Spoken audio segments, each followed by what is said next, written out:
Coming up on this episode of Roots from LNER. Places we went didn't have reception. We were going island hopping and all that. And then you obviously fall in love on one island, never leave, and stay 5 days more than you should have. And everyone was getting split up. I remember we'd leave, like one year we left 8 guys, and then within 2 weeks, I was just with one other person. Like people got lost along the way, mainly due to like romance, actually. It was a real coming of age sort of experience. But it was wonderful. And that's, again, my love for trains comes from that. It was our first time traveling, just me and my daughter.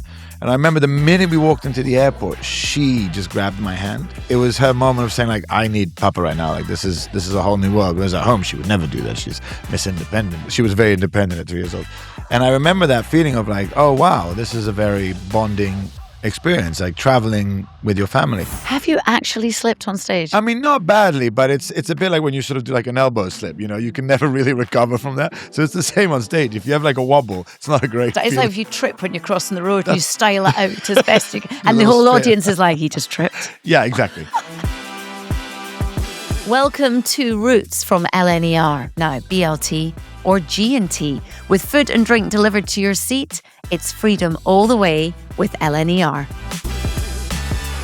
Hello there, I'm Jenni Falconer. Welcome to Roots. Now today I'm joined by a singer-songwriter who is just about to release his 9th studio album. He's been in the music industry for 20 years. He's had 2 UK number ones, 4 UK top 10s, and has worked with Kylie Minogue, Bob Dylan, Nile Rodgers.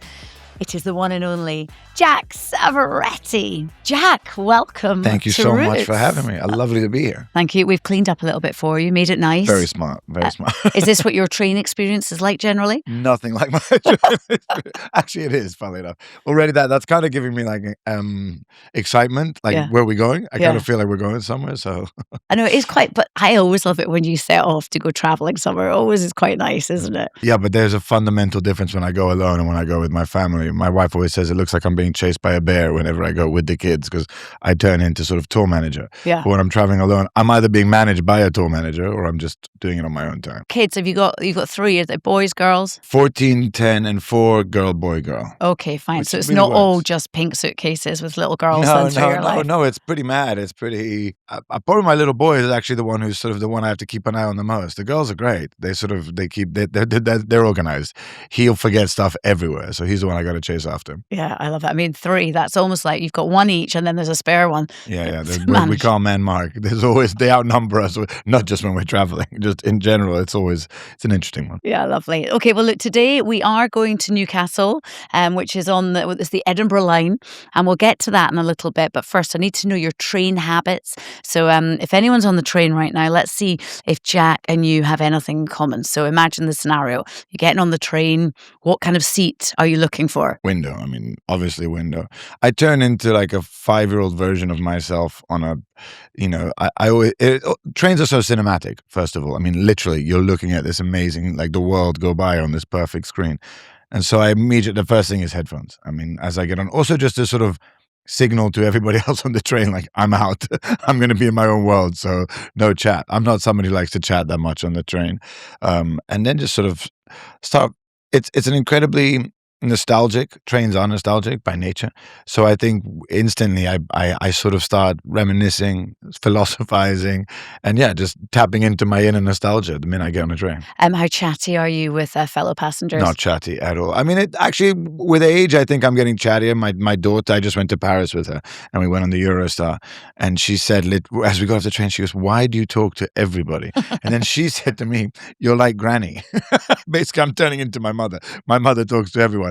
And I realized if I'm alone, I think I'm not chatting. But when I saw myself reflected in my daughter's eyes, I think I'm more chatty than I think when I travel. I think that happens because I've been on holiday with my mum and I've rolled my eyes. I'm like, she knows everyone around a swimming pool. I roll my eyes. And then I saw my husband do exactly the same thing. And I'm like, oh my God, we are doing that ourselves It's inevitable. now. It's inevitable. I mean, I see that in so many things. I hear my father's voice when I'm shouting or something, or asking one of my children to do something. But when I travel, I think I am turning into my mother, which usually means copious amounts of white wine the minute anywhere possible. So I'm probably learning that too. Although it sounds like from what I've heard that your parents did a lot of traveling. So actually, you've probably got a good idea about traveling. You've probably got good skills as a traveler because of them. I think more than the skills of traveling, I grew up in a house where everyone had different cultures. My father was Italian. My mother was born in England, but her mother was German. Her father was Polish. So growing up, everyone had an accent. Everyone had a different way of doing things. Everyone disagreed with the way that everyone else did something. So there was this wonderful, it really worked. But I think I grew up with a patience and understanding. I also went to an international school growing up. So I think being surrounded by a diversity of culture, you do become more patient. And that is essential when you're traveling, is to have all your senses on, to be aware, but also not to jump to conclusions, not to base everything off of your norm, is actually try to sort of learn the norms wherever you are, wherever you may be. So I think that was a good education that I got, that I've always got that. I like to give things time before I jump to a conclusion. And traveling, I think that's really helpful. I'm so jealous that you have, so many different nationalities in the family. How many languages do you speak? Probably one, no, probably two, but I can get away with three or four. Like I can throw, depending how much So white you've got wine there is. English, Italian. English and Italian, Spanish, I'm okay, and French. There needs to be a lot of wine involved, and then suddenly I understand a lot more than I know. But I love it when you've had a bit of wine. Who knows what you're saying? No, but it works. But frankly. it does work. Inhibition is amazing when you're learning a language. Yeah. It's amazing how much your own pride or whatever it is holds you back from learning a language because you don't want to sound silly, you don't want to be stupid, and so you hold back. And then a couple of drinks in, I become a Chilean poet, so it's fine. It helps. It's so nice. I mean, I think that there's so many kids out there who've got parents with both who speak different languages, and they just grow up learning it. They don't realize how lucky they are. But I'm terrible with my own. I've completely dropped the ball. Mine don't speak Italian. They understand, but it's hard. Like I always said I would. I always stuck with it I always stay till they're about 3, basically until they start talking properly. And then it's really hard because you feel left out because you can see that they're starting to speak English because it's mother tongue. They call it mother tongue for a reason as well, because it's much harder for a father, I think, to communicate his own language onto his children. But also, we live in England. We live in the English countryside. And so there's not many Italians around. So there's nothing for them to sort of relate it to. So it's just a bit of a chore for them. I also used to feel rude doing it. Like if we had friends over and I was sort of imposing it, I stupidly, I disagree with it, but for some reason, I would feel rude. I would feel like, oh, I should be speaking English because everyone else is. But you know what? There'll come a point. I only started learning Italian when I was 18, 19. I really appreciated it and I loved it so much. I can see that happening. My daughter already is starting to want to understand. Like if I'm talking to my Italian friends when we go on holiday, she stays engaged, which is all you want. I don't want them to be fluent in any other language. I just want them to keep paying attention because that's what happens when you only speak one language. You shut off the minute somebody else speaks. But even if you speak one other language, you stay engaged when you hear a different language because you do understand a lot from body language and all that. So it keeps you sort of a bit more engaged. Absolutely. Well, look, we are talking about travel today. We're going to be talking about trains. We're going to be chatting a bit about your upbringing. You did mention that you went to an international school in Switzerland. I mean, that sounds very cool indeed. What is the reality of going to an international school in Switzerland? Because I haven't got a clue what it must be like. Very privileged, and I say privileged in every aspect. The beauty, I think actually, I read about last year, Architecture's Digest voted it the most beautiful school campus in the world. So that was something, I was also like I said, privileged. It's an American school in a place called Lugano, which is the Italian part of Switzerland, just across the border from Lake Como. So unbelievably beautiful surroundings. And it was interesting, like a lot of the kids, it was an American school, but it was an international school. There was a lot of American kids, but there was kids from all over the world. So there's a very bonding experience, I think, when you put a group of kids from every corner of the world together, far away from their own cultures and their own families, you put them together, there's a very strong bond. Like the bond I have with the kids that I met at that time of my life is important anyway. So from all different walks of life as well. I mean, there really is like, there isn't a city in the world, there isn't a country possibly that if something bad happened, I wouldn't have someone to call and say help or like ask for advice on what to do. Like it properly was international. And that was the main privilege, but also the beauty. I mean, Switzerland is beautiful in itself, but being a teenager, there was a safe element to it. There was a very outdoorsy element to it, sports. It was the 90s, so it was all skateboarding and snowboarding, especially in Switzerland. Those were very strong things to sort of get into. And yeah, I'm just very, very, very fortunate. I still to this day, I thank my parents pretty much on a weekly basis, reminding them about it.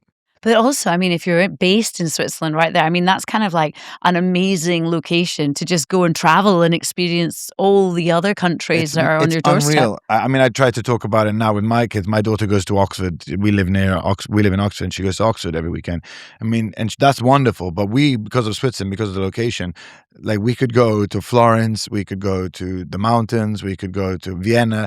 Like it's such an amazing location, Switzerland. So it was a perfect place. So to what, sort of when you go. were like a teenager, you would just be doing weekends away there? We'd go to we'd go to the carnival in Venice in February. We'd go to Florence a lot. For some reason, we were always obsessed with Florence. It was a very fun city back in the 90s. It still is.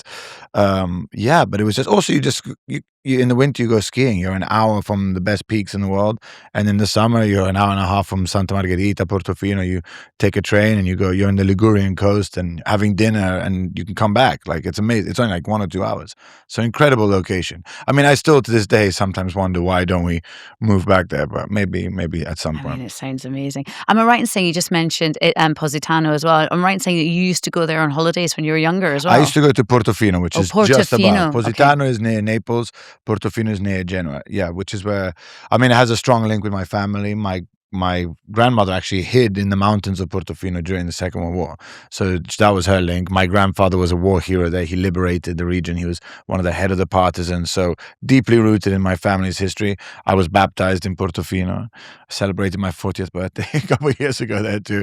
So it's a very important place. It's where we go once a year. I haven't taught my children Italian, but once a year they have to go and basically be like sort of baptized by the locals themselves and just to remind them their roots, where they also come from. I mean, everything out there is just amazing. I've been to, not there, I've not been to quite that area, but I've been to other kind of lovely little Italian areas like Pescara and places like that. And the food is just so good. I mean, I'm biased, so I can't go on with it. But the more I travel the world, the more I realize how magnificent Italy is. Like it really, especially if you're traveling with children. Like it's so welcoming. You know, you can go to the most beautiful restaurant, the most beautiful hotel, the most beautiful museum, and you can walk in with children, and everyone is happy to see the children there. It can be, and you come out to dinner and midnight in the piazza, children are playing football. Like it's very alive. It's a lovely place for family. So the older I get, the more I really value how wonderful Italy is as a country to travel. My daughter was just in Italy the other week. She's on a school trip to Italy. Whereabouts? She was in the Dolomites. Oh, beautiful skiing. And she came back and she's like, they have pasta for starters. Yep. It's just weird, but I was very happy with it. But I embraced it. I mean, that's one thing. I grew up in Switzerland, so like the skiing is amazing, but the food, if it's okay once in a while, you get the raclette and the fondue, but not every day. When I didn't go skiing in Italy till my 30s, I never sort of went for some reason. And when I went to my 30s, I was so surprised as an Italian how amazing the food is. Also how affordable it is, because in Switzerland you pay a fortune for like French fries. And you go to Italy and they bring you the house wine, dried meat that is done from down the valley. Like it's amazing. France, I hear, is amazing as well for that. Yeah. But I can only speak for Italy. Are you a chef? Are you good at making kind of good Italian food? Have you got like a speciality? I mean, pesto, I'm from Genova, so pesto is like a family tradition and everyone does it their way, which I could never tell her I'd have to kill you. But we do that a lot. Actually, my wife does it better than I do it now. Okay. So she's and it's become a real thing of pride, like with the kids who can do the nicest pesto. Mama pesto or Papa pesto, which one wins? Mama pesto has got a higher score right now than me. But I do love to cook, but I don't just cook Italian. We cook everything. But yeah. Cooking is a real thing in our house. But we try. It's also a really good time to hang out. Like, because nowadays with whatever there is, you can lose the kids so easily down a rabbit hole. We can lose ourselves. I can find that I've just been standing in the kitchen scrolling for half an hour. So like when we start cooking, it's like, okay, all the kids say, yes, chef. Like when we're cooking, we're also big fans of the bear. So everyone's like picked up on when we're cooking, like it's a thing. It's like being in a sort of diner in Brooklyn. Yeah. But yeah, it's a big part of our house. Amazing. Am I right in saying that you did a bit of interrailing? Is that like a holiday that you did? That was a thing. Did you? It was like I was working. All my friends went interrailing, but I had already started work as a presenter at 18. So, but I just heard about them all going on amazing. It was. I don't know if it's sort of if it's still that in, but it was like a real thing to do in the late 90s. Once you graduated high school, I did it 2 years in a row. Actually, I did it a year before I graduated. But when you graduated high school, that was like the classic. Where did you go to? Gosh, we went Greece, Spain, Italy, a little bit of France, but not much. But all sorts of things happen when you go interrailing. Like nothing goes to plan. Is it what happens on the interrailing stays on the you fall in interrailing? love. Yeah, you hope. You hope legally this stuff. I mean, all sorts of stuff. We lost some scooters, all sorts of crazy drama. I don't know how we survived most of them, if I'm totally honest. If I look back on our interrailing trips and I think about my own children doing that one day, it's sort of enough to leave me with sleepless nights. But the thing is, at least now they've got phones. And you can kind of be in touch with them. I guess. Because there was no just email me and let me know how you're getting on. I don't think we even emailed. My parents didn't have an email. I mean, I might have had like an email from school, but I think we might have had phones. I think on the second time I went, I had a phone. But places we went didn't have reception. We were going island hopping and all that. And then you would obviously fall in love on one island, never leave, and stay 5 days more than you should have. And the plans were, everyone was getting split up. I remember we'd leave, like one year we left 8 guys, and then within 2 weeks, I was just with one other person. Like people got lost along the way, mainly due to like romance, actually. It was a real coming of age sort of experience. But it was wonderful. And that's, again, my love for trains comes from that. It was this, you can get off whenever you want. Like we would say, I don't know, we would be en route to Palermo, we'd be trying to go somewhere in Greece, and we would just be like, we'd stop and somewhere looked amazing. We just get off.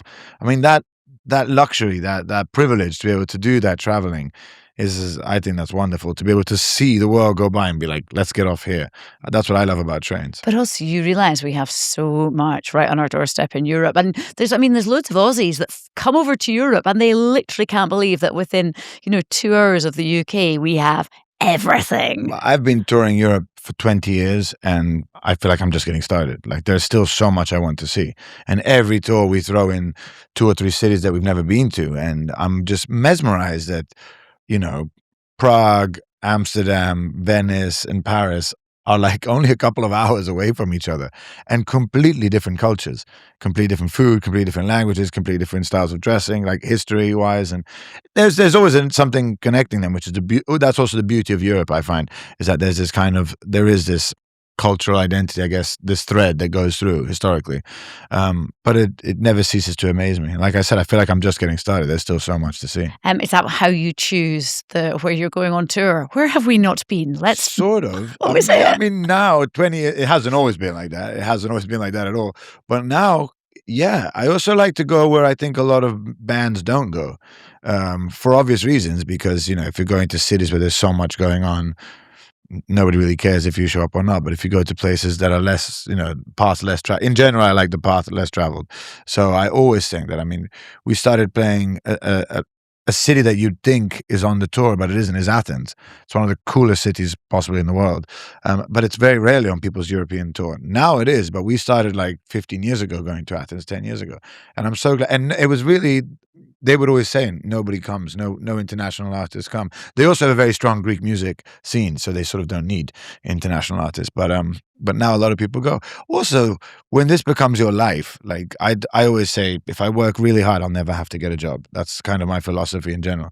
So if we work really hard, we'll never have to look at touring as a job. So it is our life. It's what we do with our time. And everybody working, whether it's production or band, these are people like giving their time to make whatever this is that we're doing part of their life. I want to do it in beautiful places. Like I want to try and go places that are not necessarily aesthetically beautiful, but places that will have culture and something that I can take and put it in my pocket and take home with me. Although, I do believe that you are one of the hardest working people out there, to be perfectly honest. We work pretty hard. Not me, my whole team works very hard. Yeah. You've got, how many are in the team then? When we're touring, we're about 14 okay. right now. We keep growing, which I keep being told off about. I keep adding musicians or bringing more production. But we try to keep it real. We're not putting on some crazy massive show. What you come and see when you come and see us is just real live music. There's no bells and whistles. Come on then, right? What have we got? What's the first show you've got coming up? Roll it up at all. No that's just a little one. But you know what? I kind of want to approach it, not like a little one, but I just want to approach it. First of all, I want to let the venue be the star of the show, because it is the star. I want to I want to enjoy the night. I want to experience the night and really sort of take it all in. And I think if we do that, I've been saying this even to my band and crew, if we do that, I think everyone will have a great night. But if we go out there and panic and think, oh, it's the Royal Albert Hall, we must bring, fireworks. And I know some people do, they bring choirs and orchestras, and it is magnificent. But that's just not what we do. So I'm like, I really want to bring exactly what we do. I want to sort of take what we do in the studio and just put it on the most beautiful stage in the world. It'll be amazing. It is just the best venue though, isn't it? It's unreal how it is. You hear about it. It's a bit like the Grand Canyon or Venice. You can see postcards, pictures, but until you actually see it for yourself, it never underwhelms. Have you been on stage in there before? Yeah. I've done a few things there, but never on my owned the night. I've never owned the night. Exactly. That's amazing. So it's going to be, and it is intimidating. It does have it has a sort of a regalness to it, for obvious reasons. I mean, it's called the Royal Albert Hall, but it really does. Like, it's got this grandeur, this where you show up. I know that everyone's going to show up. When I say everyone, I mean the band. Like, everyone's going to play as best, like, they play their socks off. Yeah, but you've got 2 nights there as well, so that's which amazing. is actually really nice because it means, I don't know, it's that sort of, it's like if you that if the first date doesn't work, there's always another one where you can redeem yourself. Or if you like it the first night, you're going to like it the next one. It's just do you know what it is? When you go to a party and you're all gutted that it's over, at least you get to do it again. Exactly. It's like, we'll see you in a month. See you in a month. So see, that will be amazing. I'm really excited about that. And we were also, I'm not being faux modest here, like, we were really shocked that the first one sold out. Like, we knew it would do okay, otherwise we wouldn't have said we were going to do it. But it was quite moving to see, because it's not just a gig. This is us celebrating 20 years of doing this, still being alive in a very fickle industry. Luckily, an industry that I don't have anything to do with it. I'm always kind of just on the periphery of it, for good and for bad. And so to put an announcement like this, we didn't know. Like, it could have been catastrophic. You just don't really know these days. But I'm really moved that it's going to be a lot of people in that room are going to have been here for the last 20 years with us on the journey. Like, that's the kind of thing we have, especially in the UK. Like, it's a very loyal, long-running fan base. Like, it's a real community that's kind of grown because we've been working so hard, or whatever you want to say, but we've been traveling up and down the country for so many years. It's going to be amazing. It's going to be a very emotional night. Yeah. Is there anything you do, or do you have anything you have to wear? You're like, I have to do this on the night. Are you not that kind of person? Not superstitious? I'm not openly superstitious. Oh, okay. I would never admit to being superstitious, but I probably am. I mean, again, I'm Italian. I'm superstitious. No, the only thing we really do, which is very silly, I have to say Genoa, which is my Italian football team, 5 times. Like, and I have to make everyone who's working do it with me. Wow. That's literally the only ritual. But it's become like more of a tradition than a superstition. But it's funny, isn't it, how maybe it is the Italian thing. I interviewed Pavarotti once, and directly before the interview, someone came in the room, a lady, and she had a little bit of purple bra showing. And he's like, you have to leave, you've got purple on. Viola. They have to get out. Bad. Yeah. Really bad luck. For theater, it's bad. He was going on stage. Yeah, it's purple's bad on stage. Yeah, but he was absolutely adamant. There's a reason for it. Well, I'm trying to think if it has something to do with, because I only found out the other day what break a leg means. Oh. I didn't know there's nothing to do with your legs. No, have you been going on? Why would you wish me a broken leg? Exactly. So I asked something. It's to do with the leg of what used to hold the curtains. Oh, you see, I had no idea why we say, okay, yeah, exactly. This is good. Me neither. So I'm going to get it totally wrong. So you might want to fact check me on this. But it's to do with for the encore, bringing the curtain up and down for the crowd, there were these legs that would weigh the curtain to bring it up and down. So if you're getting such a great applause, it goes up and down so much that you would break one of these legs that would lift the curtain. That's why it's called break a leg. Isn't that cool? I'm so pleased you've told. I just always say it, and I was like, it's such a weird expression. I don't like it because I'm always like, you break a leg.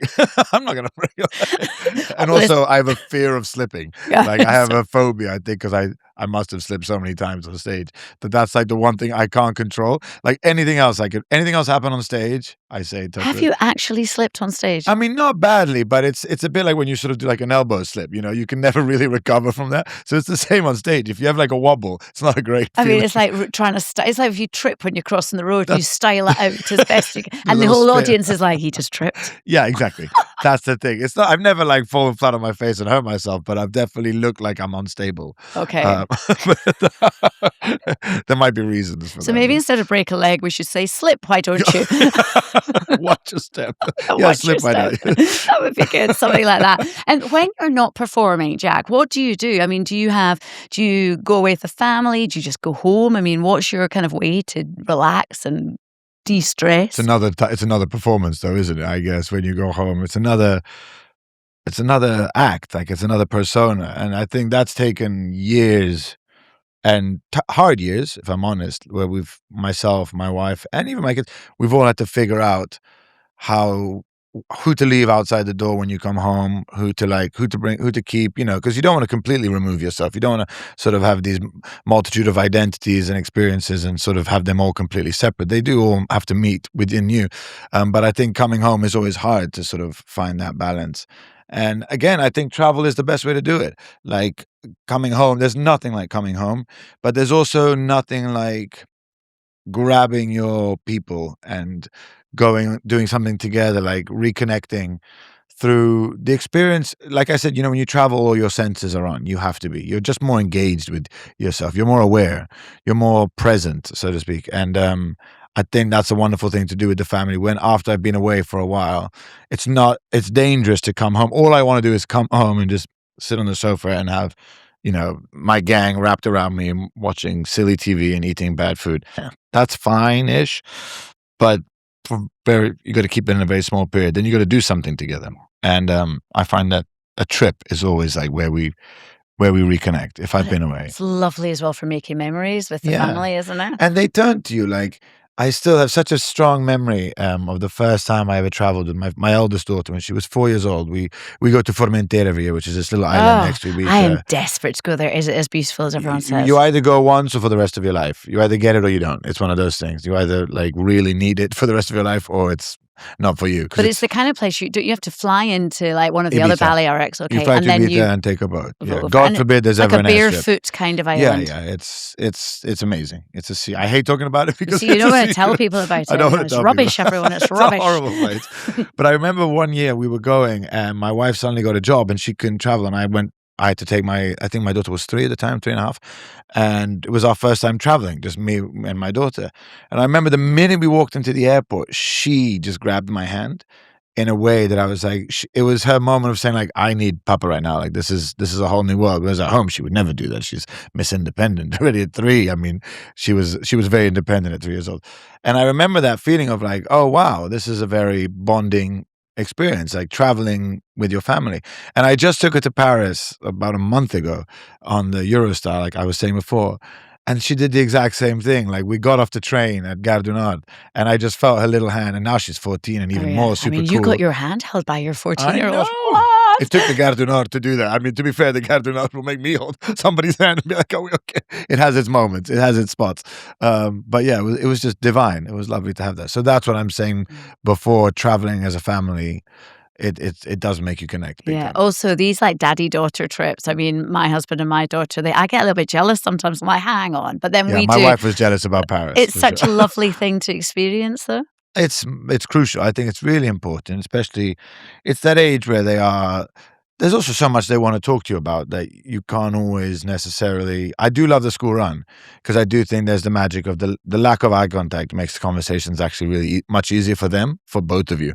To be honest, when you're talking about personal and private stuff, like, not having to stare at each other. Yeah, you do have some great chats, but traveling as well. Like we just had wonderful conversations that she couldn't have with me while having breakfast with her little brother throwing something at her and her little sister crying in the room next door and the dogs barking and being like just a different environment. And it's definitely valuable time together. Yeah. Absolutely. Do trips like that or any of these trips that you do ever kind of influence what you write about in songs as well? I mean, everything influences. I have a very bad imagination.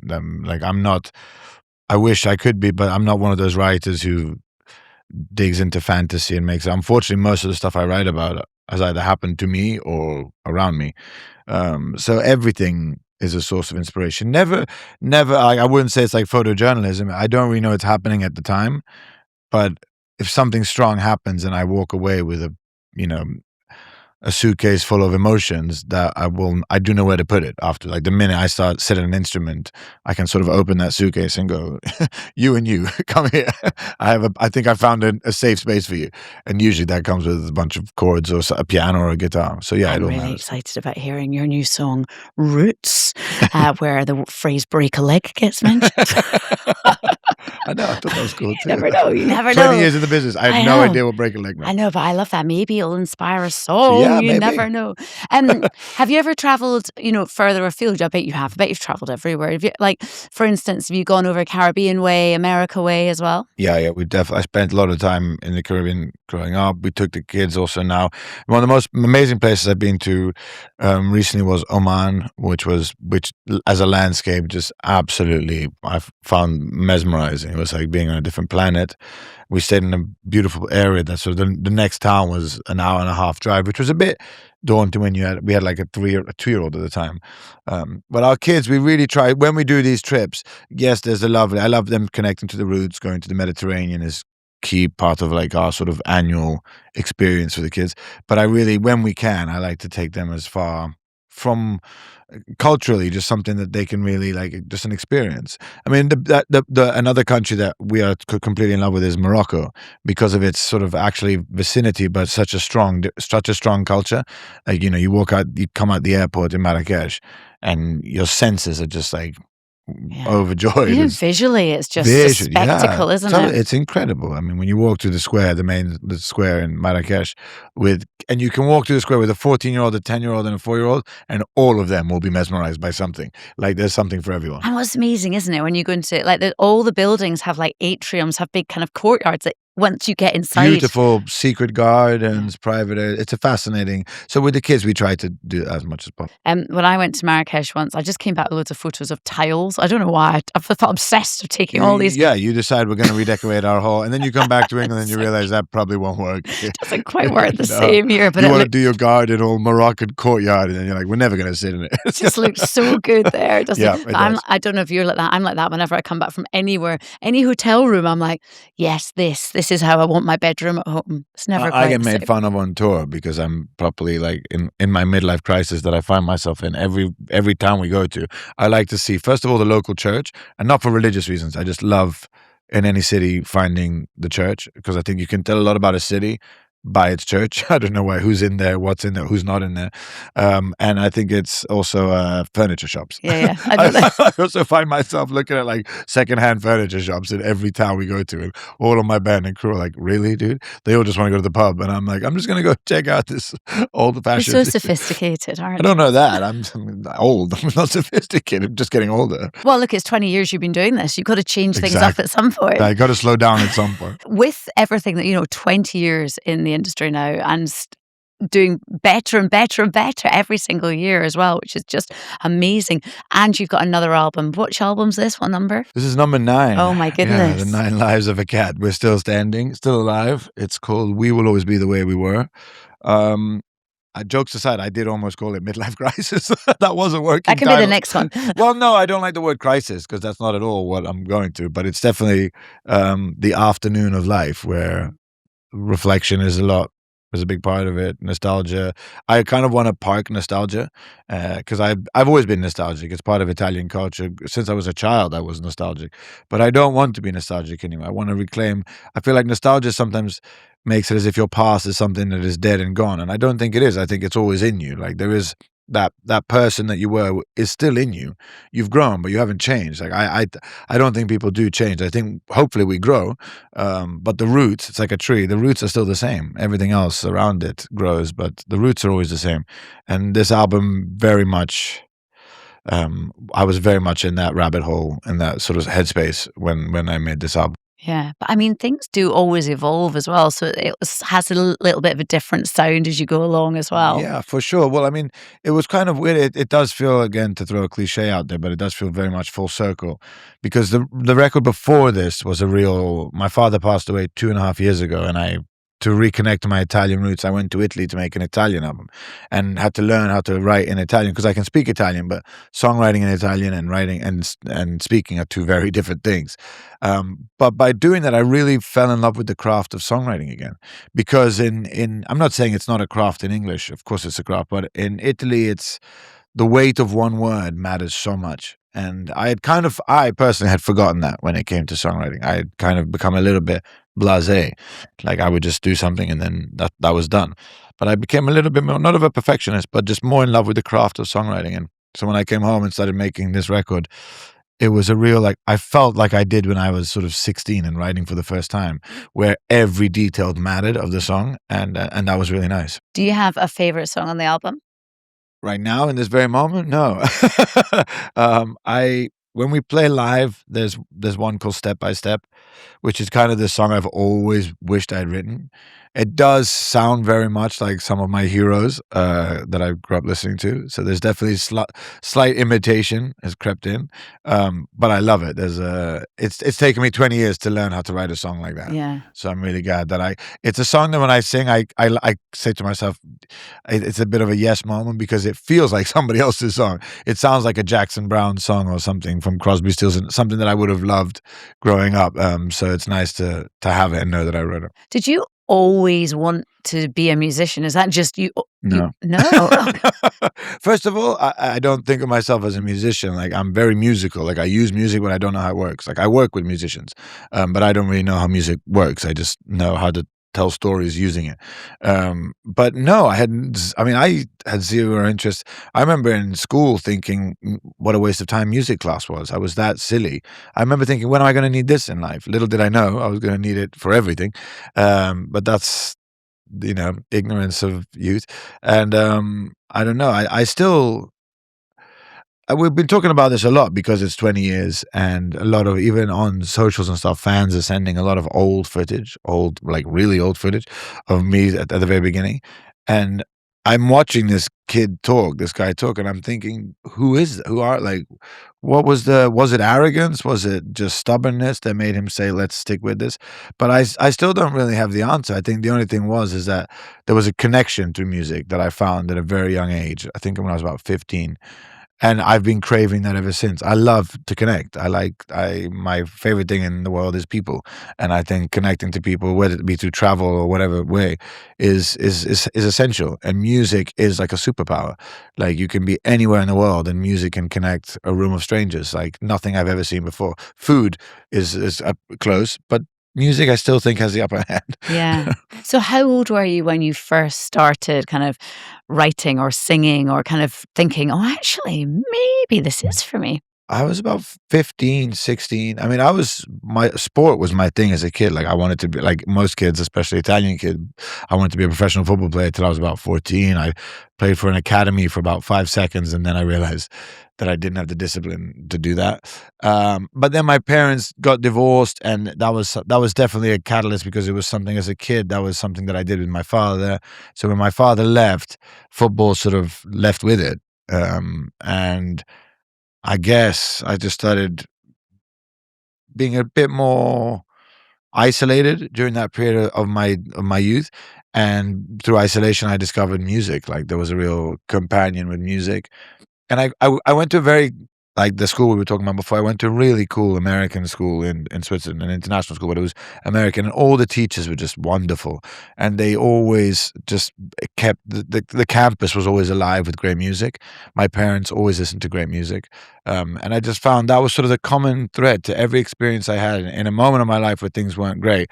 The one common thing that I could associate with good feelings and good times was music, so I really leaned into it. And I also discovered I have the attention span of a squirrel. And the fact that in 3 minutes you could tell a story that felt like you had read a novel. When I heard Simon and Garfunkel for the first time, it blew my mind that I knew so much about this character in only 3 minutes. Yeah. So I love the idea that you could tell a story that quickly. It isn't, but the power of music and bringing people together, even if you've all your friends around, you end up singing together. It's just it's just amazing, isn't it? I mean, I always say you got to have a piano in the corner of every room, or instruments everywhere. Are you the person, if everyone gets together, they're like, Jack, music, play? Music, yeah, but I hate the guy who pulls the guitar out of the party. I hate that guy. I'm not that guy. I try really hard not to be that guy sometimes, because with enough alcohol, I kind of become that guy.